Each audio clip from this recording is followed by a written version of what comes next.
for various reasons, there's a pretty good chance that coffee probably softens here in the next couple of months. And I would use that as an opportunity. If we get down to somewhere around $2, maybe even 175. I know that sounds like a long way away, but it's not impossible. In fact, I think it might actually happen. So if you're a buyer, have some catastrophic insurance in place so you're not going to get thrown out of business. But if you patiently wait for the next couple of months, you might have an opportunity to be a lot more aggressive at much better prices that'll help you going forward. So again, unfortunately, you have to hedge when you can, not when you have to really make it work in your favor the way you want it to. This episode is proudly brought to you by Mapper Forward's workshop, It's Time to Become a Coffee Consultant. Learn how to diversify your revenue streams and create freedom from your day job while saying goodbye to that alarm clock forever by becoming a consultant within the coffee industry or directly to consumers who have shifted towards home brewing and home roasting. Protect your income from challenging times in the coffee value chain by taking this course today.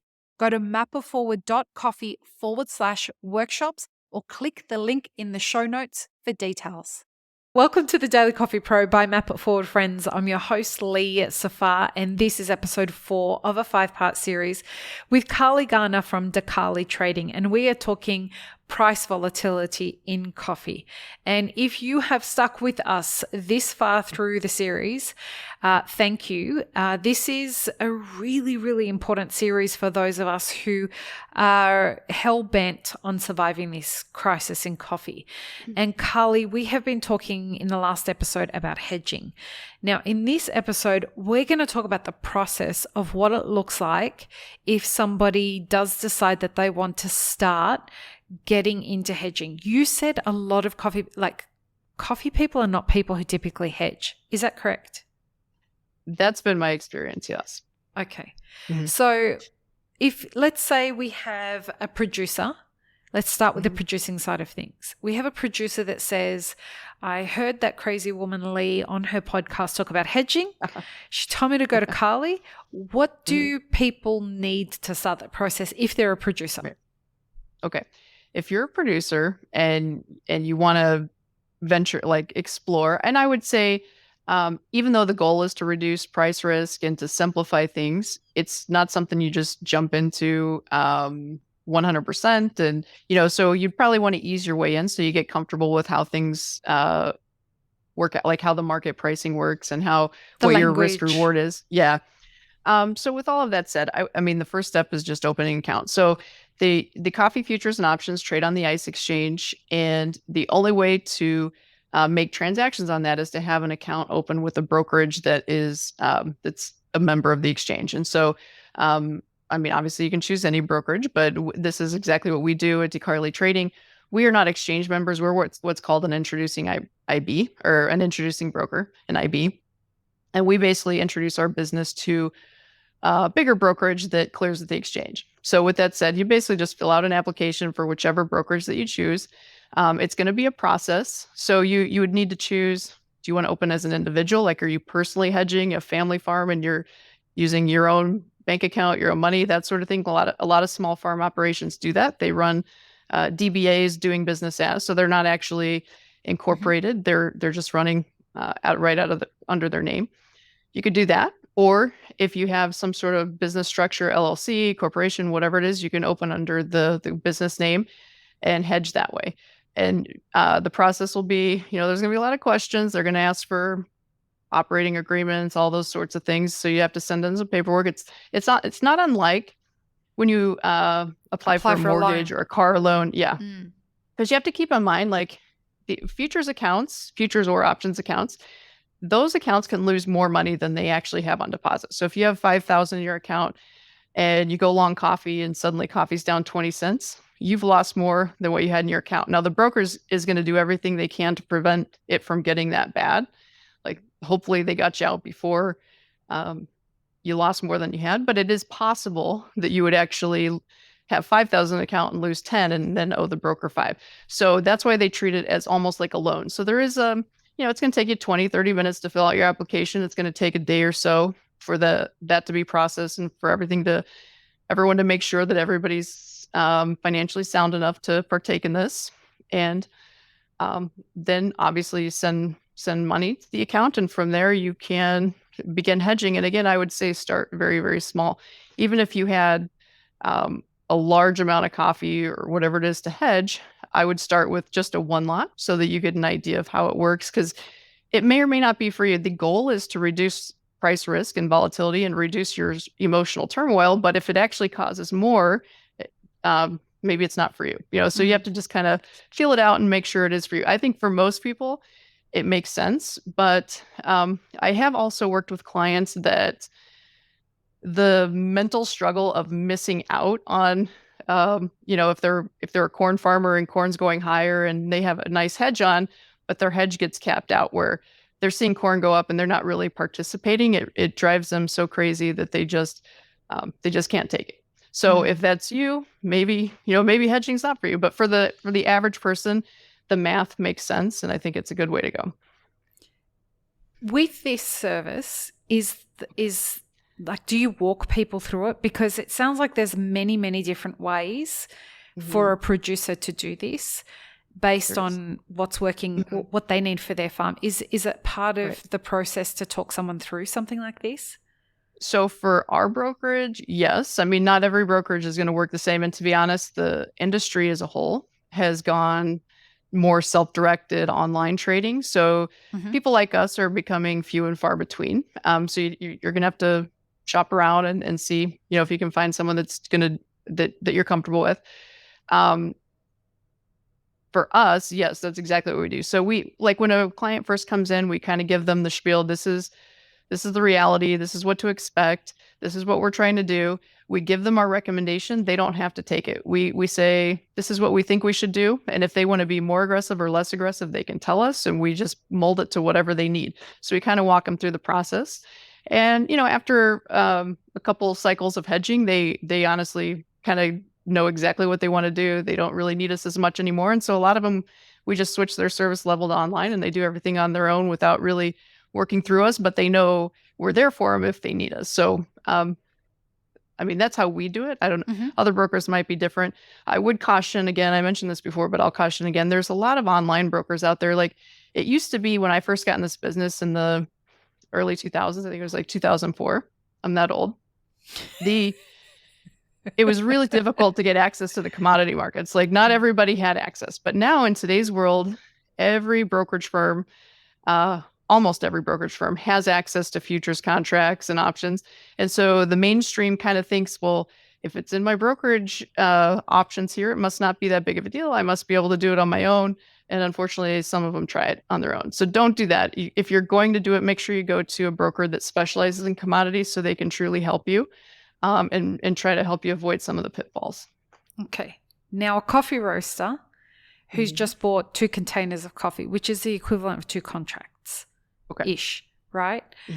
They say the coffee price is continuing to go up. I need to figure out how to reduce my risk. They decide that they want to hedge. What do they do? Okay. So if they own the coffee and they need to sell it in the future, is that okay? So they have bought the coffee. Yeah, they need to sell it in the future. That's right.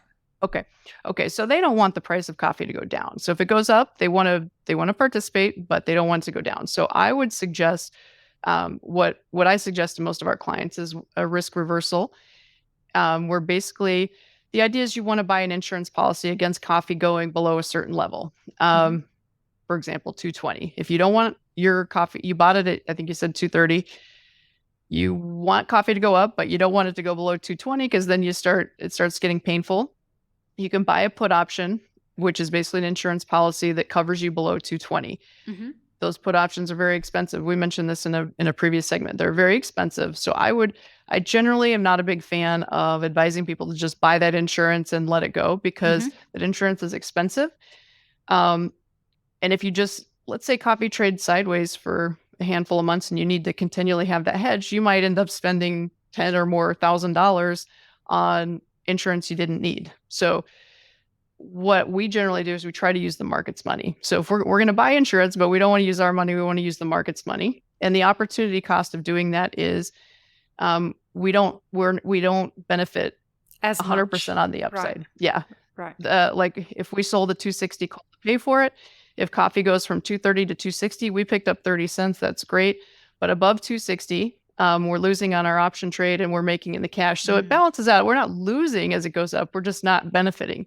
And for some people that mentally drives them insane. But the reality is, in the long run, the math works out really, really well if you do it that way. A lot of people are confused because coffee roasters right now, they are realizing that they have to spend a lot more money on their coffee now than they would have, let's say, 2 weeks ago. Yeah. And so they're confused about what their options are to make sure that they're not going to lose as much money this week as they would have, or they may next week. How do you approach trying to understand when is the right time to start doing this? As a coffee buyer? As a coffee buyer. So if you're someone who's buying green coffee and you're very confused by all of this, and a lot of people are right now, a lot of people are very confused about, is this coffee crisis going to go on for years? Is it not going to go on for years?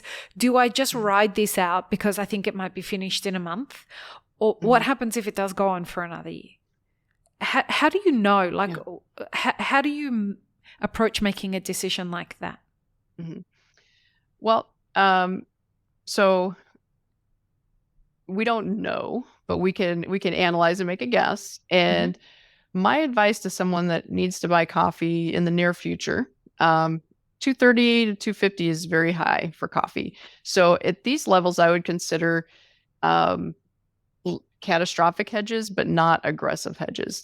And so, I mean, you don't want higher coffee prices in the next couple of months to put you out of business, but at the same time, you don't want to overpay for that hedge, which is probably what would happen because prices are lofty. We already talked about earlier, the average coffee price is $175, so 230, 250 is quite expensive.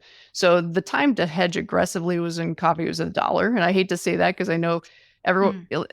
The biggest issue with hedging is nobody wants to hedge when they can. Everybody wants to hedge when they have to. And if you're in a situation where now I have to hedge because suddenly it's very painful, it's probably too late. Like you probably kind of missed the boat. You could still hedge. There's still things you can do, but it's not going to be as attractive to hedge at 230s as it was $1, obviously.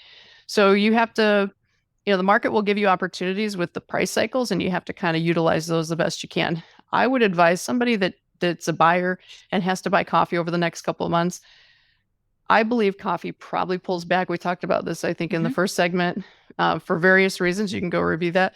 For various reasons, there's a pretty good chance that coffee probably softens here in the next couple of months. And I would use that as an opportunity.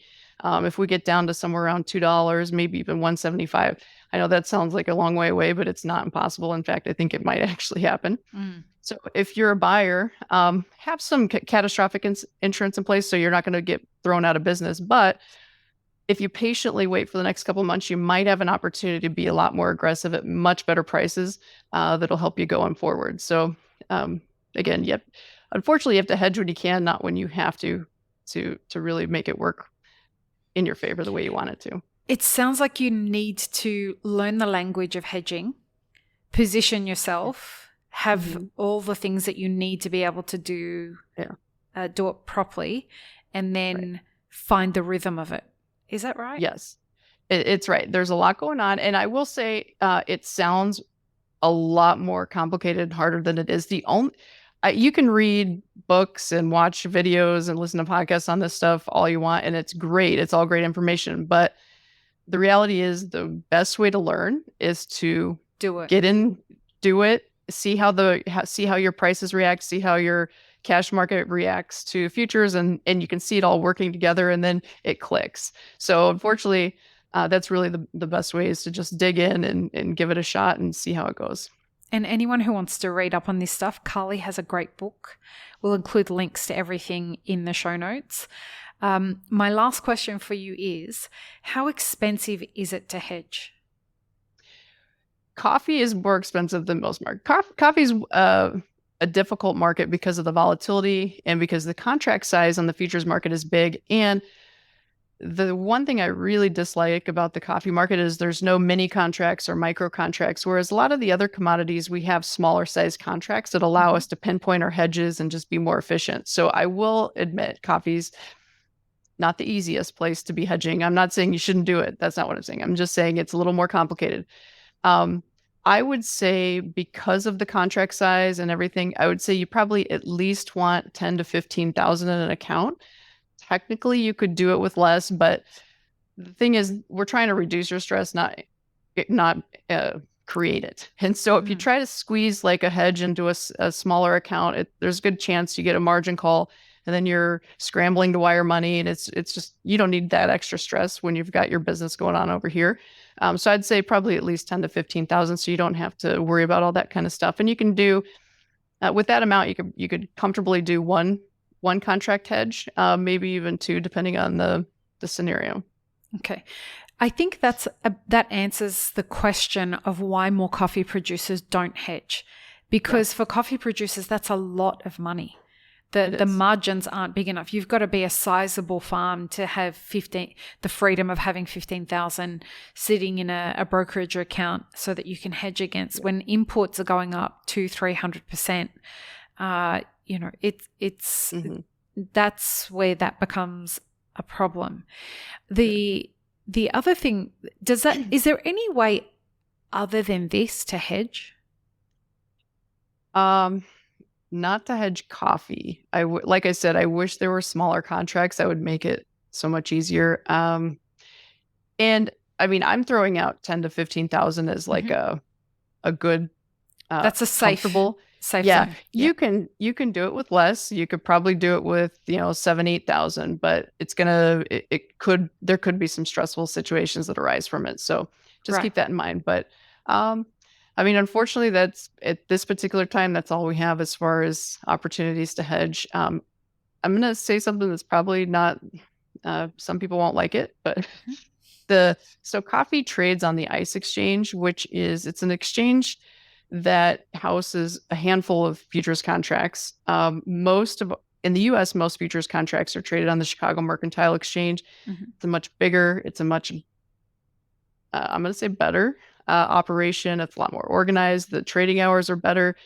So it's unfortunate that this particular contract trades on the ICE because the ICE doesn't seem like the CME has done really, really great at adding new products, adding new option expirations, adding new contract sizes so that any type of speculator or hedger, any size, can hedge anything they need. ICE hasn't really done that yet, and they don't seem to be wanting to do that, so it complicates things, but I wish they would. Is that something people could lobby? Like, could the coffee industry lobby to get them to do something like that? I mean, I assume they could, but it would ultimately boil down to liquidity. The thing is, we have kind of like oligopoly type of thing going on here where the CME can't list coffee or orange juice or cocoa because the ICE exchange owns the rights to that. So unless the CME bought the rights and moved it over, which could happen, it's happened with a few products in the past, but I doubt ICE is going to do that. So the reason why ICE probably wouldn't add the minis and the micros, even if we all just banged on their door and tried to force them to, for whatever reason, they're not super retail trader friendly. Like they charge really expensive fees for their data. Just to get live data for their exchange is $140 a month. And I know, it's crazy. CME you could get for $6 a month, just to put it in perspective. But to get their data for like 4 markets, it's $140 a month. It's wild. So what it does is it keeps most of the small speculators out. And it keeps liquidity out, which means they have no interest in that type of trader. So they're not going to add the micros or minis. And folks, wherever you hear ICE exchange, just think C market, in case you've been wondering. Okay. All right, 1 episode to go, and we're going to talk about stability. I know that seems very far off, but yeah, let's entertain the idea of it. Join us for the last episode of this series, folks. Peace, love, and peanut butter. Have an amazing rest of your day. I really hope you enjoyed this episode, friends. Please don't forget to show us some love by subscribing, liking, commenting, and most of all, sharing this podcast with your friends. Check the show notes for links, including our sponsors and our Patreon, And stay tuned for more great conversations on the Daily Coffee Pro by Map It Forward.